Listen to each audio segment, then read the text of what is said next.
James here from the Gator Nation Football Podcast, back with another film breakdown. This time we'll take a look at Florida's defense versus Tennessee.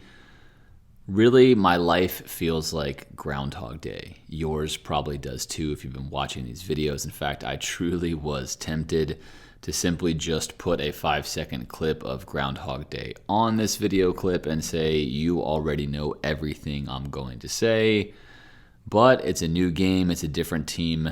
I'm going to show you the film anyway. There's always something we can learn, and each and every week we can come back to this film review and see that we seemingly haven't learned it. As always, if you like the content, like this video, sub to this channel. Check out the podcast each and every Monday where you can get inside analysis on the Florida Gators.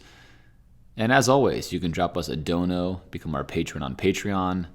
If you tag that you dropped a dono because of the film study, I will give you a shout out on our next ep of this very film breakdown. Follow us on social media, and in general, keep the feedback coming. It's very, very helpful to me, and I can basically create content that you enjoy. Florida had a 3-and-out to start this game, which is excellent. We're going to take all the 3-and-outs that we can get.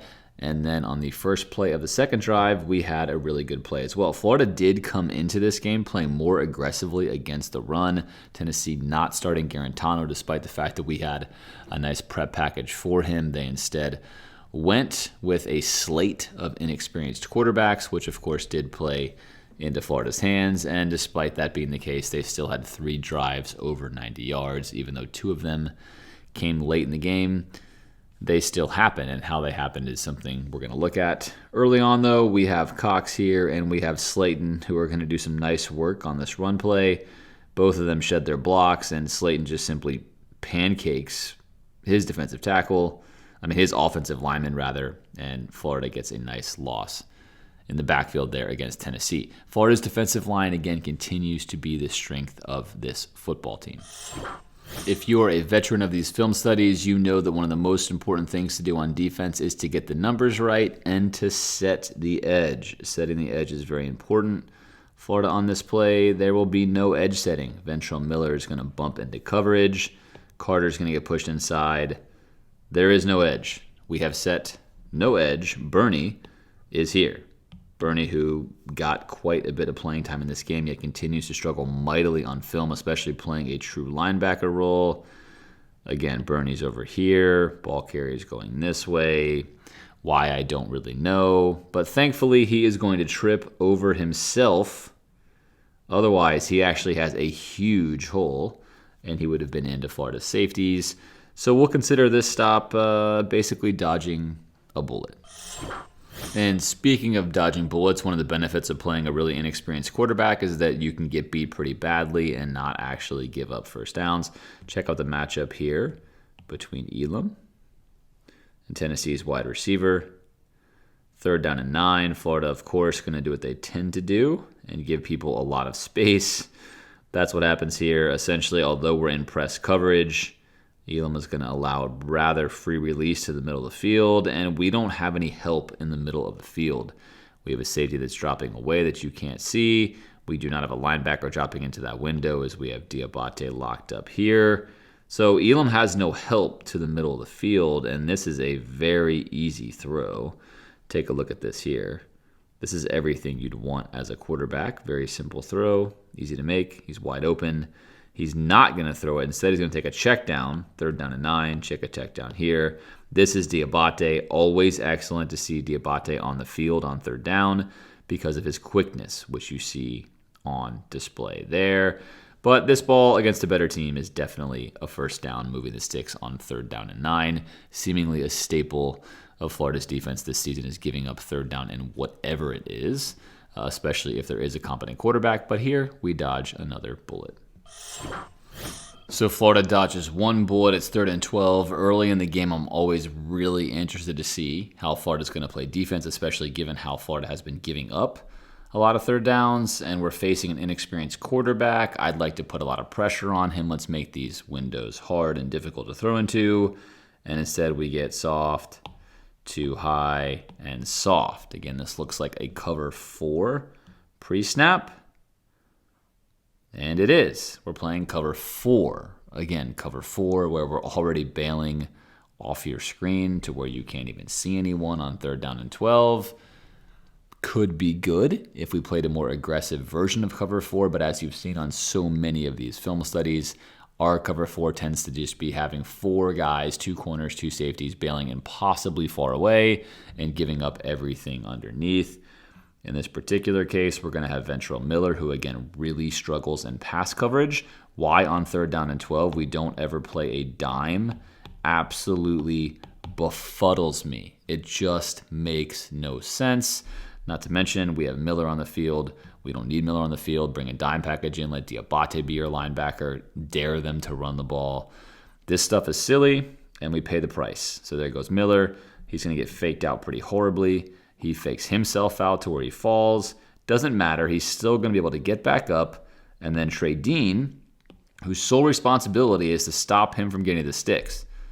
Trey Dean on this play is not bailing back to safety. In fact, he is. He is the +1 defender, if you will, in the middle of the field. And you can't see him, but he was just sitting here waiting for the ball to be thrown and almost caught before he really started to move. No one else was running deep past him. Nobody was threatening his zone. His responsibility is here. So I don't like this coverage. I don't like this defense against an inexperienced quarterback, but if you're going to play it, of course, Florida could have gotten away with it had Dean just done his job. But again, it doesn't seem like Florida really has a good feel for how they're supposed to be playing zone defense, and we pay the price for this each and every week. Dean, of course, is going to be late, and that is going to be a 1st down for Tennessee. First read, right over the middle of the field, no opposition, wrong scheme, almost always the wrong personnel, as far as I'm concerned, and that's just too easy. 3rd down and 9 now for Florida. Let's see if we can change things up a bit and get off the field. Again, one of the benefits of facing an inexperienced quarterback is sometimes you're not going to have a conversion made against you when you should, and this is one of those times. So Florida throws a small wrinkle in here by lining up everyone on the line of scrimmage and then only keeping Diabate back. Now it is 3rd and 9, and it's great that Diabate is in. So let's consider that to be an improvement, which it is. Elam here down on the bottom of the screen. We're not quite inside those numbers here, so he doesn't necessarily have to force him to the sideline for help. But this is one of those things that just makes no sense for how Florida plays defense. You're going to see Dean on your screen, and he is going to bail way out. Elam is then going to allow an inside release. He's going to allow an inside release to where he has no help. Diabate is not dropping to help. Diabate is covering the running back. So what does this mean? This means that we are wide open right here. This is a wide open, very easy throw that should be made, and it is not made. And thankfully, because it's not made, Diabate, while we like him on the field on 3rd down, he's very quick, is going to run this down, and Florida's going to get off the field on 3rd down. However, this is, again, largely not due to their stellar defense here, but to the quarterback that they are playing. 3rd and 8 now for Tennessee. If you were like almost everyone else that was watching this game with a local channel seemingly that got this message, congratulations. I was staring at mine as well. Good times on Saturday. Regardless, if you want to find out who teams are targeting, take a look at what happens on 3rd downs, on plays, depending on what the formation looks like. You know, who is the first read? Oftentimes it's Brad Stewart up here. Teams certainly attack Florida's nickel. And in this case, they're going to attack Marco Wilson, another likely target. Both Brad Stewart and Marco Wilson get targeted, of course, the most on Florida. And if Steiner is ever matched up on anyone, teams are certainly going there as well. But that does not happen as often. Now, we're going to lose a little bit of this, just a little bit here because of the bottom bar. But let's focus on the battle going on here. 3rd and 8, Florida in a much more aggressive posture here. Much more aggressive posture here. We'll explain what I like and don't like about it in a second. But for now, we're going to have a simple back shoulder throw that you can't see on your screen, which is frustrating. So what happens? I'll tell you what happens. Right here, we have a cross body jam by Marco. Fantastic. We're pushing him to the sideline where we have help because the sideline is an extra defender. Fantastic. This is a check. So far, so good. Wonderful job. Now you can't see him anymore. He actually maintains top control of the route. Check. So we're 2 for 2. Now sometimes he could have gone 3 for 3 and a completion is made on you, and that's okay. right? That's just football. It's a nice throw. It's a nice play. Life goes on. The only problem here is, although you can't see it, Marco has top of the route. We got the receiver here. Marco's here. Marco's going to make a full man turn, as they call it, and start running with the route, and he's actually going to get ahead of the receiver. Ahead of the receiver.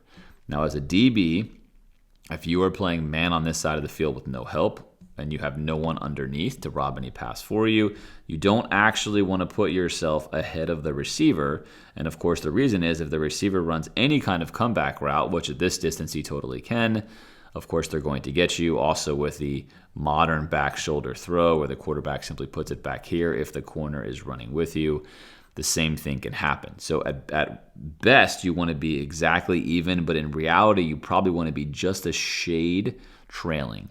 Just a shade trailing. That way, if the go route is thrown, the window is tiny and you're always able to make a play on the ball. And if anything is thrown shorter than that because you're slightly under the route, you'll feel the receiver slow down and you also will be able to play that. So for Marco's purposes and for practice this week, obviously on film, and again, if you had the All-22, you could see this. You just don't want to be past the receiver because then the receiver turns around, which is what happened. Marco keeps running. This becomes a super easy back shoulder throw that even, again, a young quarterback with not a lot of experience can make. But perhaps most telling is take a look here. Pre-snap, again, Florida's going to be in single high, which he's going to read. He can pick any matchup he wants over here. He's got 3-on-3 over there and 1-on-1 down here. And of course, he looks to the right, really just to look the safety off here. Again, these guys aren't even stemming any of their routes. That's how you know he's not actually checking anything.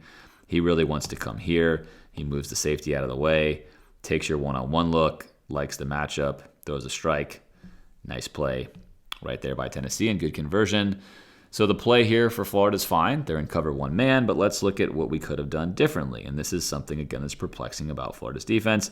Focus here on the box. 1, it's 3rd down and 8. 2, we have on the field Bernie, and then we have Houston. Houston should never play on 3rd down and 8 or 9 or whatever the case may be because that's not his skill set at all. So the fact that he's in the field is beyond curious, especially with this formation. Doesn't make a whole lot of sense. Most importantly, Florida is, in my opinion, rather inexplicably, despite the fact that Tennessee does not have a tight end here, there is no tight end, it's just a running back, is going to keep both linebackers just waiting. Take a look. Take a look at this. Both linebackers are just here. Again, why not have a linebacker come in here? Right? What is the purpose of this here? Why are we bracketing them? Diabate can handle him by himself, no problem. So we complicate matters with how we're calling the play in this situation. We're wasting a player. Again, a conversion here deep in enemy territory. This is a good chance for the defense to get off the field. And of course, Florida does not. It's now 2nd and 10. We have James Houston and Brad Stewart here. I don't know who blows this call, but somebody does. Most likely Houston. Running back is going to get a fake handoff and just come into the flat. Again, the most basic of plays. Either Brad Stewart needs to come down and guard the flat, or Houston does. Now, in general, I'm inclined to say that it's Houston's fault, only because the evidence of the season would suggest to me that Houston, more often than Brad Stewart, is going to get the call wrong. Can I know for sure? I cannot. I cannot know for sure, but again, just looking at Houston's movements here, Houston looks lost. Takes a look here, doesn't seem to find anyone he likes. Now he turns around over here where the receiver's already 5 or 6 yards past him. Then he turns around again over here, and now he's running to the ball to where he's going to eventually make the tackle. So to me, if I'm looking at that, that looks like a confused player to me, and another 1st down for Tennessee. 1st and 10 for Tennessee in the red zone, and this is just another play where Florida's defensive players and movements are just confusing. To be this far in the season and to see this on such a simple play makes no sense. Let's start with pre-snap. So on pre-snap, Florida has a defender inside the slot, and the safety is also inside the slot, and then we're fine over here. So this is a very interesting alignment for a lot of reasons, is typically you're not going to have both of these players inside.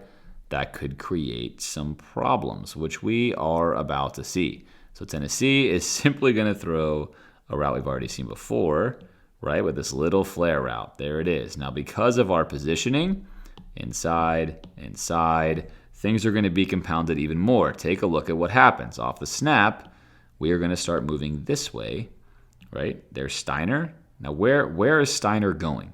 You tell me where he's going. I have no idea. Apparently, we need our entire team covering right here. Everyone must cover him because everyone does it. Right now, Miller's the only one trying to actually get to this. Unfortunately for him, he's getting blocked. We have 2 free players, and Steiner and Stewart, completely free. Nobody blocking them. Nobody going to inhibit them.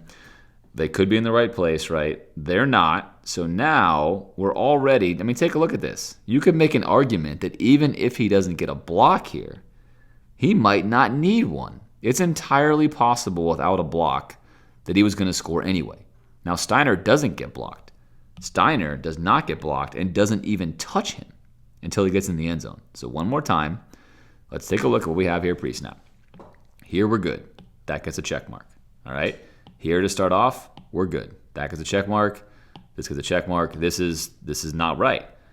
This is not where you want to be. He's too far off. If he wants to be a conflict defender, he can sit closer in here, right? And then in this situation here, depending on how we're defending this, if we're both lined up inside, we're creating problems for ourselves in general, and you can imagine how easy this would be. Let's just assume that we run a fade route here, and right behind him, we run a wheel route. Who's going to cover that? Who's going to get there? How is that going to happen? Right? We have no window to cover these kind of routes, even pre-snap, because of how we're lined up. And then they don't even choose the more complicated route. They're just going to say, let's just take the simplest route. Let's just do basically an extended handoff to get this to the outside, and perhaps Florida will oblige us. And again, we do.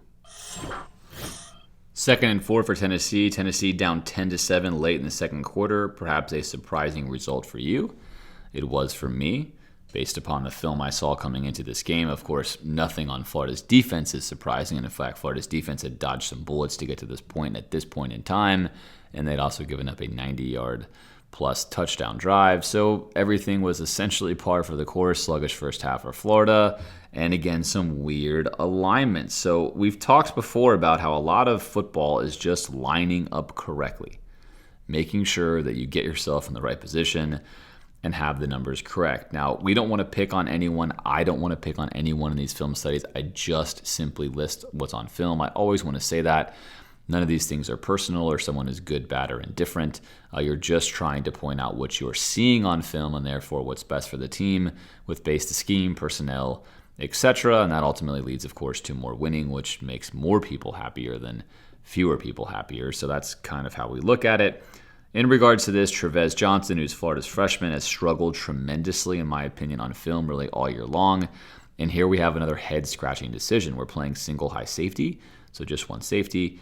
And in this situation here, we're going to have Trevez playing very significant inside shade, just basically giving up any route we want to the outside. This is exactly what Tennessee also notices. He takes a look right away, sees what he likes, and he has a wide, that is a wide open receiver.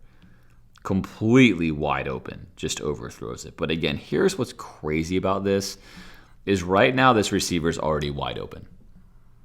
It doesn't matter if you've played quarterback, through 4 years of high school or 2 years of high school, or even if it's your first year.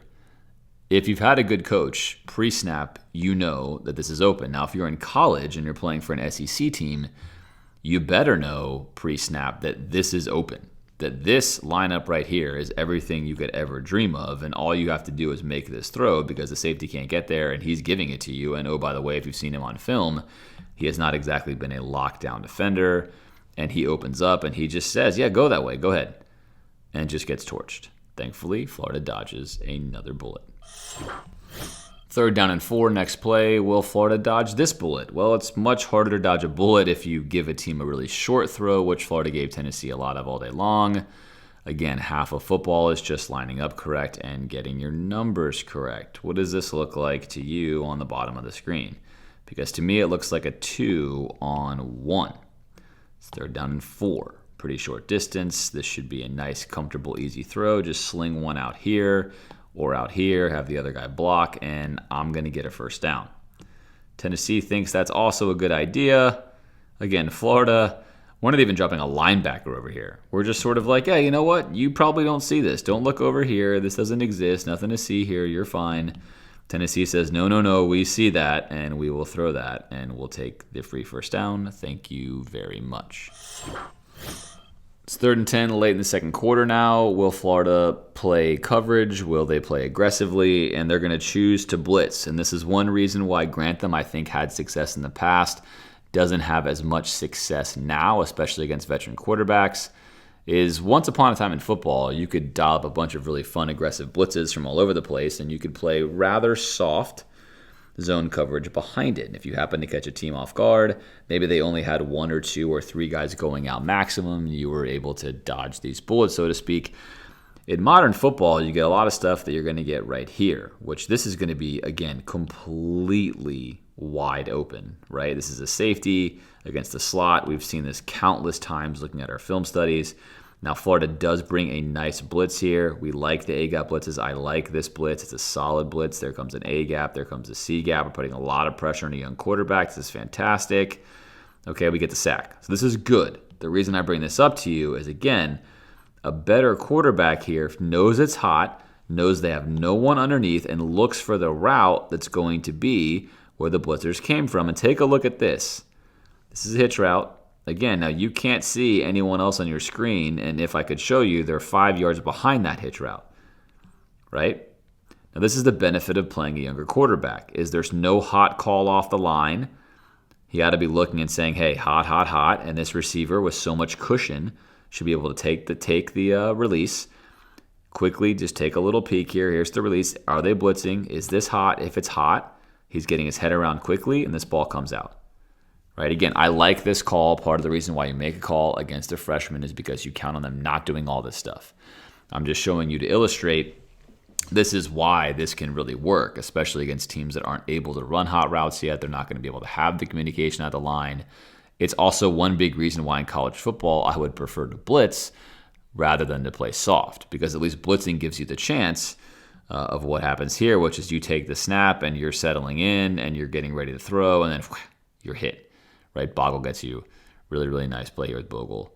And that's what you want. So nice blitz here from Florida. Again, for my liking, we play far too soft behind the blitz. This, to me, is just too soft. It's too easy. Better quarterbacks will take advantage of this. But against Tennessee, blitzing definitely better than not blitzing. It was good that Florida dialed it up here in this situation. Florida's going to bring some more A-gap pressure on this 3rd down. We liked the blitz earlier. It's the 3rd quarter now. Florida's taking control of this game 24/7. Let's stay aggressive. This is a call I like. We're going to wind up being in single high yet again. You've seen a very similar alignment from Tennessee in the past where they tried to hit this route up the field. And look, we've got inside leverage again, basically giving them such a throw if they want it. Perhaps they'll take a look at the same route. And oh, look, there is, in fact, the same route. This time we do have slightly better coverage on it. As a point of emphasis, if you're watching this saying, well, wait a minute, James, can't you essentially play this to make sure that they don't take the inside underneath right away from you? And as long as you're able to run with this corner route, the purpose of playing inside shade is so that you don't have to flip your hips and you can just run with it. Well, yes, that's correct. But again, if you're playing against a good slot receiver and you're going to already play with inside shade, giving them leverage to a corner route where safety can't help you and the corner's not going to be there, a good receiver is going to get you off balance enough that a good quarterback has a big enough window to hit this throw. So generally not an optimal thought. Either way, Tennessee does like to run those routes. They run it there. Florida brings this A-gap pressure. He's not looking there, by the way. He decides he wants to come down here to the bottom of the screen where he also has a similar slot fade or slot go. That's not there either. We get a sack and almost a strip. But again, nice blitz on 3rd down. Bring the pressure. Be aggressive. Florida's defense is flawed in many ways, but in general, being more pressure-oriented, especially with our offense, I think is a better way to go. 2nd down play. CBS shows us the all-22 here, so I will show you it as well. They had motion to man across. Florida's going to bring the safety down to cover, which of course I like. You've seen on previous film editions, that's good. Florida also bumps their linebackers over to account for the shift, which this now becomes the overwhelming strong side, which is also good. So we get our pre-snap alignment exactly right, and we're going to wind up rushing just 4 and then getting to the quarterback anyway, which is great, right? So this is like plus football. Obviously, if you've watched football for any amount of time, if you can get to the quarterback just rushing 4, then your pass defense is going to be very, very solid. You can see a collapsing pocket here, and then ultimately a sack. The coverage here from Florida is pretty solid. The weakness here, and you're going to see this again, this is Steiner, a guy who's often talked about on these breakdowns as well, is going to get completely turned around. And again, this stuff is just confusing with when you see technique that looks like this as a safety. So he's facing this way. He sees a route coming across his face. He's going to turn his head actually all the way around. Again, where is he looking right now? He's looking over here, right? Now look, if you're an opposing coach or you're looking to game plan and you say, wow, if I see Florida's safety frequently chasing routes like this where he actually turns all the way around, then I'm going to make a route look like this, put my foot in the ground, and I am gone. And by the time Steiner turns around, I'm already past him, right? And these are things coaches see on film, they bring up, and they know, and they keep in mind for the future. So again, don't sleep on that. Other coaches see these route combinations and say, oh, this is good. We can see his technique is poor here. Let's see if he does that more during the year. And if you can find a couple more instances where he does this, you found yourself a wrinkle that may win you a football game in a big moment. Regardless here, outside of that, Florida's coverage is good. And because this route from Tennessee was a continual drag route, Steiner does flip his head around and recover. He does recover here in time to make this route compressed. Tennessee also runs some interesting route combinations on this side of the field in general. But all in all, a good stop from Florida and good pressure from the front 4. 4th down and 1 for Tennessee at the 45-yard line. Florida up 24-7. Tennessee putting the game on the line. Chester Kimbrough, a player that often draws a lot of praise from me because I think he stays with receivers quite well despite the fact he does not get a ton of PT. I'd love to see him play the nickel even though he's undersized. And Florida tends to like to play bigger players there. I'd much rather play a guy who is hard to shake at the nickel than a guy who can theoretically tackle better because he's bigger. Either way, he's drawing Josh Palmer, Tennessee's best receiver, and he's drawing him entirely one-on-one. I like the call from Florida here. It's very aggressive. We're manned up. We're playing aggressive in the box on 4th and 1. We're going to make them throw. I like everything about this, and sometimes a team is just going to convert on you. Focus your attention down here on the bottom of the screen for the first piece of this breakdown. Josh Palmer gets a release. Now right here, early on, I'd like to see Chester throw a little crossbody jam here, get some contact with your receiver. That's going to help you take control of the route. Chester is trusting his feet to be quick enough, but because of this, he's going to not have any contact on him and off your screen. Palmer's going to wind up whipping around here. This is a tough route to defend, by the way. Notice it's only 4th and 1. He's going to drag him up the field about 8 yards and then snap back. Very, very hard route to defend. If you get the timing right here, you could argue it's virtually indefensible. The reason I'm showing you this play is Chester is right here. Right? Chester's close to this ball, and in fact, if the ball is thrown here into the inside, Chester could make a play on it. Instead, this is a really nice thrown ball right to the outside where it should be. And that is really impossible to defend. You're going to have to basically guess that route, read that route. Really tough to defend, but I like everything Chester did here. This forced a good pass on 4th and 1. And no, I'm not saying that because Chester's my boy. Here you go. Here's the weakness of Chester. Obviously an undersized guy, has a really hard time tackling a wide receiver, but I would rather have that than a guy who can't cover and can occasionally tackle. Either way, this is good coverage from Chester. Not a big window there. Requires a good throw. And this is Tennessee's best receiver. No shame in that. Sometimes you're going to give something up. On the other hand, and although you can't see this very well, now let's take a look at the top of the screen here with Brad Stewart, and I'll show you something different. So Brad Stewart's going to backpedal. He's going to open up to the inside of the field, and he is completely going to get turned around. Now, you're not going to see this. But here he is. Top of your screen. You can't see him yet, but this is where Brad Stewart is, right off the edge of your screen. This is where the receiver is. Brad Stewart turned his head all the way around and at one point in time was looking towards the end zone before rotating around. He gets absolutely torched on a route that was a little in-out route. This obviously was actually a better matchup. And I show it to you again, not to say, oh, look, you're fine, you're making excuses for Chester, to just illustrate that these are the gaps that you want. You don't want these gaps up here, right? You don't want these huge gaps up here. You want these gaps. And that's what you're looking for. When you're looking on film, you're basically trying to see who is staying more like this versus who is staying far away. It's one good way to see who's covering better than others, and that helps you make decisions with regards to who you want to play.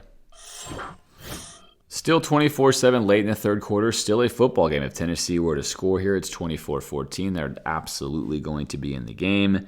And we have another just really inexplicable basic football play from Tennessee. In fact, a ball thrown behind the line of scrimmage or right at it, and Brad Stewart, and this goes, I guess, with still saying, despite how often I've said it, I'd much rather see Florida in these 3-by-1 sets, especially when we're lined up in something like this, to be a little more aggressive with our line here. At least be heads-up neutral on the receiver.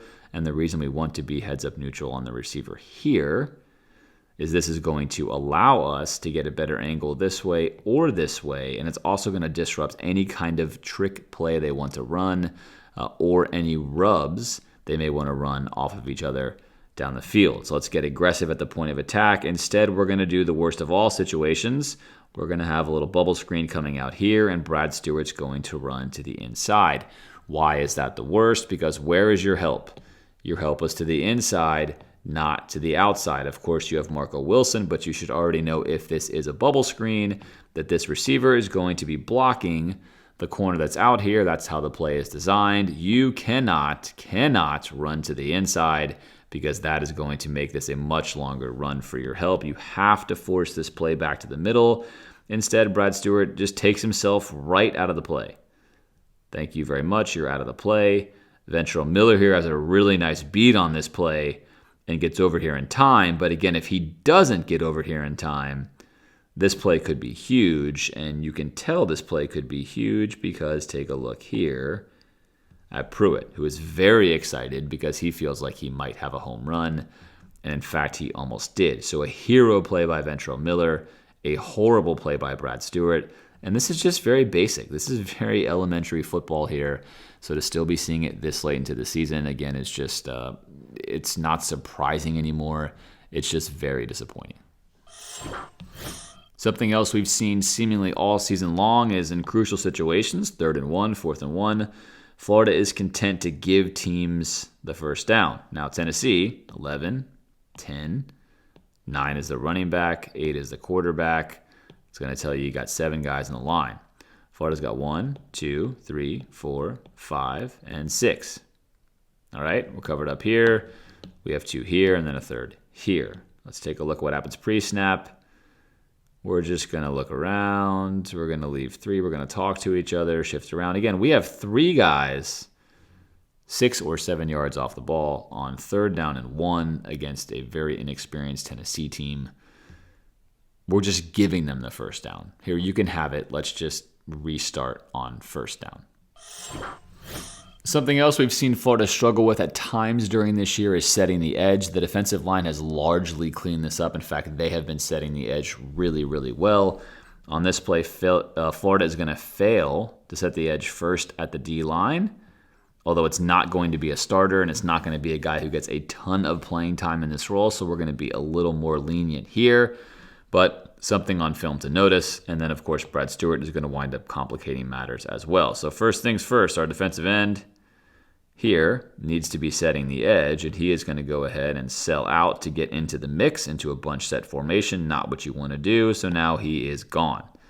All right, he can't set the edge. Brad Stewart has also decided to take an inside path to the ball, and now he is gone. So now we have essentially no one on the edge, and the play is going to work.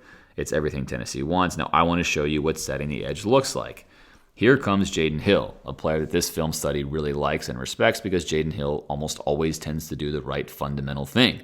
He's in the right place at the right time almost all the time. When he makes a mistake, he tends to correct it in the next game or so, and that's something, of course, I appreciate doing these film studies.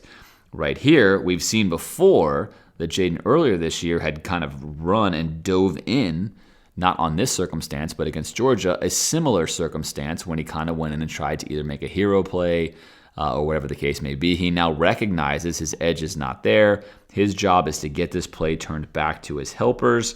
He therefore holds up. Notice him holding up. He's not going to come downhill here. He's going to hold up. He's going to hold the edge here and turn this play back this way to take what's going to be a good play and prevent it from becoming a great play. And there he is, goes to the edge, and then actually gets himself an assist on a tackle there. So really, really nice job. Excellent heads-up awareness. Good job, again. Way to take a play that could have been a much bigger play and really just make it a couple of yards, all by setting the edge. 3rd and 14 in the fourth quarter. Here's something you don't see from Florida very often. We're going to wind up running a cover 0. Basically, max aggression here on defense. We're going to lock up a man across the board, and we are going to send the house. Right, here it comes. So we are going to send 7 guys. Going to send 7 guys. All these guys are coming in here. We're going to force them to make a quick decision, manned up across the board. And this ball, again, not thrown on time. So here is one of the benefits of playing this well. If you're playing this style, is you can play off man, as we see here. You can give yourself a nice big cushion. You can break downhill on any pass. And if any of your pressure actually gets here, even if you're giving the receiver some cushion, the throw is going to be tough to make on time and accurately. And that is, again, exactly what happens. Now, do I like to see this, like we just talked about earlier? No, I do not. Like we mentioned on the breakdown, you know what? You don't want to be seeing this much space. That's not a good sign. This much space is fine. It's a bad throw if Florida gets off the field on 3rd down. File this play into the what are we doing category because it's hard to figure out what exactly we're doing. Tennessee is going to put a man in motion. Here comes the wide receiver. He's going to come in motion across the formation. But this is still going to leave Tennessee with 1, 2, 3 eligible receivers on this side, and then 1, 2 on this side, which should be accounted for here.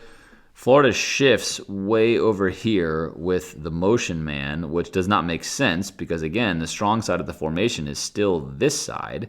So we overshift this way, and then by overshifting this way, we have Elam here who's going to bail at this route. We're going to pick up the route here, and no one is going to pick up the running back out of the backfield at all. And again, there's a bunch of easy yards on just a basic wide receiver motion across the formation. 1st and goal for Tennessee, 31-7. This is the second 90-yard plus touchdown drive Tennessee has been embarking on. Florida's still playing their starters, really, for most of the second half. In fact, all the way until the end of the game. They mixed in some backups, especially on the defensive line, but they still had a lot of the starting defenders in, and not necessarily the guys we'd love to see, like Tyrone Hopper, who's been a star of this film study. Regardless of that being said, we're going to see some poor tackling here. I choose this play. I could have chose many because this is sort of a highlight. There's Diabate. Again, Diabate, who has actually really been cleaning up his tackling, goes low, wraps up, misses, and there's Steiner, who does what Steiner does, and then we just sort of look like the bad news bears here, and Tennessee gets a touchdown. Again, very late in the season. 1, 2, 3, 4, touchdown. Not the best look. It's 4th and 3 for Tennessee. Now, we're super late in this football game. So you could say, hey, look, Florida's just going to play safe. They're going to play a shell. They're going to trade time for scores. And certainly all those things could be true. But again, I think for Florida, you're trying to prepare to beat Alabama. You need every rep you can get.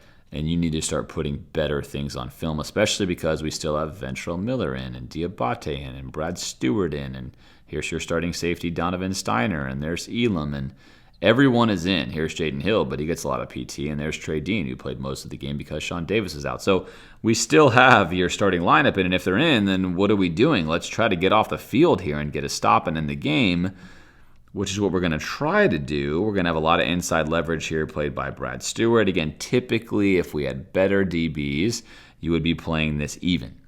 You wouldn't be playing inside or outside because you're not counting on this ball going all the way to your safety back here. You're trying to play the best coverage you can, and you're certainly not just going to give the receiver some leverage. But we're going to give the receiver some leverage because we like to, and Brad Stewart's going to basically get turned around right there off your screen. He's going to lean this way. Receiver's going to go this way. Nice big window to throw to, and there he is. And I'll stop this here, although you can't see it. Again, this cushion is just too big of a cushion. Brad Stewart turned up the field this way. The receiver went this way, and he's got a nice comfortable cushion here.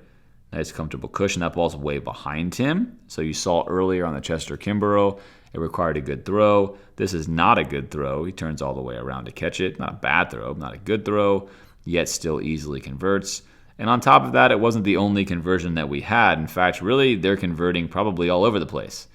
This is going to be a first down. This is going to be a first down.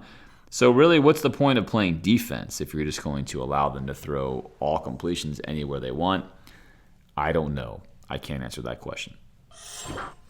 Starting defense still in, right? Here's Elam. You got Steiner. You got Dean. All right, Jaden Hill is not a starter, plays a lot. Miller, so on and so forth. Here's Slayton. So we're still in the game. Here's Stewart. This is not the backup situation. They've just converted a fourth down on us. Let's not let them score. Also, let's cover the slot receiver. That seems to be important. Or let's just not cover the slot receiver really at all. Miller's not going to get there in time. Dean's not going to get there in time. No one's going to get there in time. We're just going to drop a pass for a free 11 or 12 yards. No problem. It's 4th down and 10. Perhaps you had placed a wager on this game and you wanted Florida to cover, or perhaps you just didn't want Florida to score. Who knows?